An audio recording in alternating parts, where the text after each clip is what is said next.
Hello, ladies and gentlemen. This is the Hawk's Eye View once again for the eighth episode in this podcast. I have the same board as we had for the last episode. Hello again, I'm Hafsa. Hi, I'm Sebastian.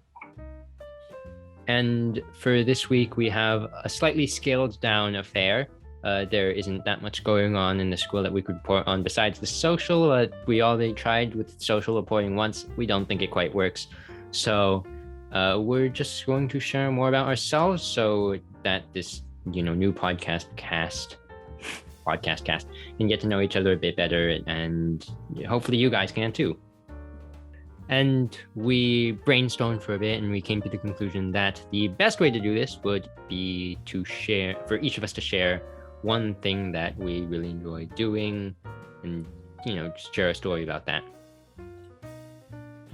So who's gonna volunteer first?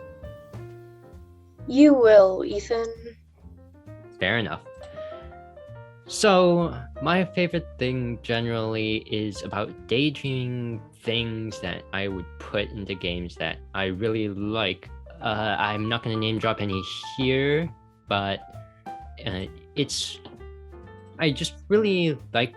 find it really cathartic to imagine never before seen things in games that I really know well, whether it be something like a new game mode or a new character, or not even something new, but how I would balance games that have multiple characters.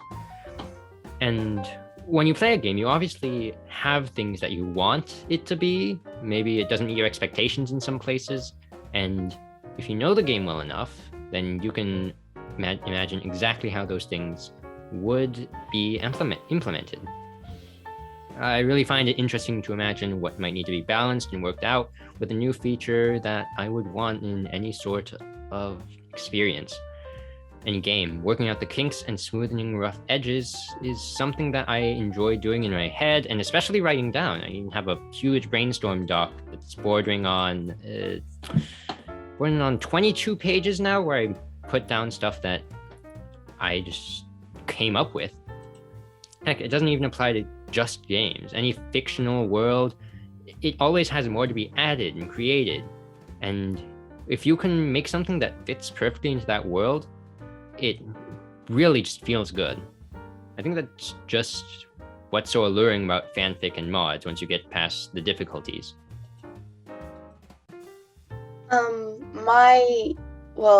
My thing, I guess. So basically anyone who actually knows me knows that I love making art. And I usually do this while listening to music.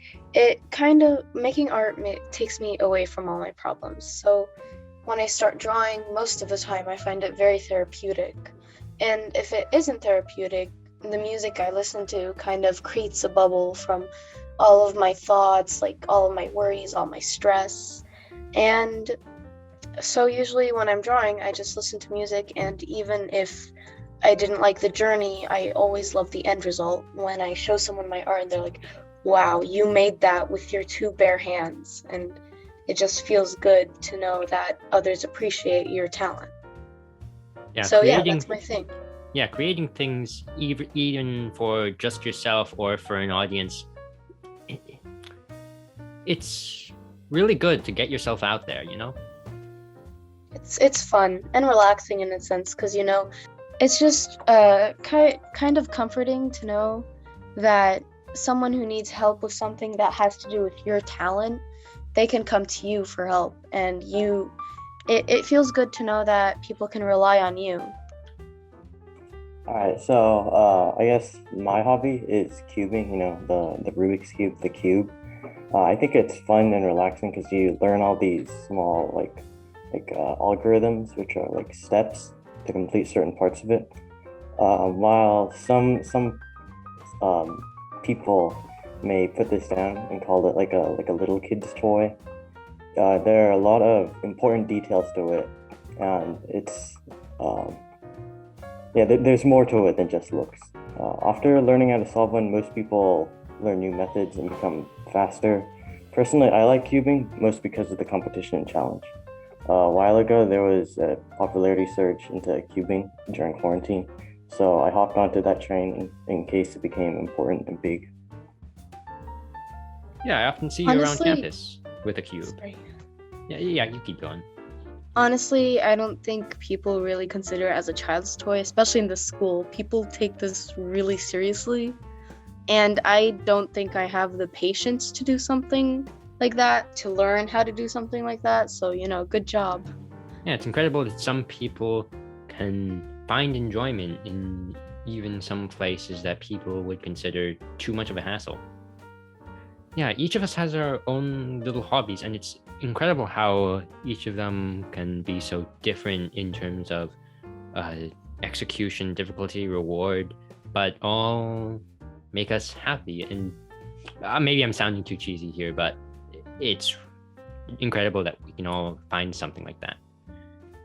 Just as incredible as the experience of doing that thing is how we come to find that thing and end up doing it ourselves.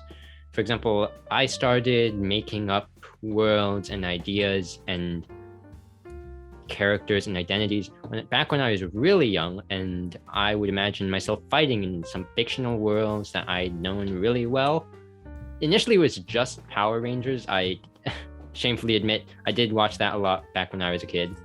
But as my horizons expanded, more things entered my repertoire. And I'm not sure if this next part was ingrained from the beginning or something that just came in later, but I always found it much more interesting by envisioning my own ways to fight in those fictional settings, rather than just borrowing from existing powers. Eventually, as I grew older, I just separated myself from, fake fighting, like imagining those kinds of scenarios. But the side of me that really liked inventing those scenarios, it stuck around, and I'm glad for it. So, continuing the topic of quote unquote our journeys, I started making art when I was 3 years old. It kind of started when I would keep asking my mom to draw me cats, dogs, trees, houses, all of that.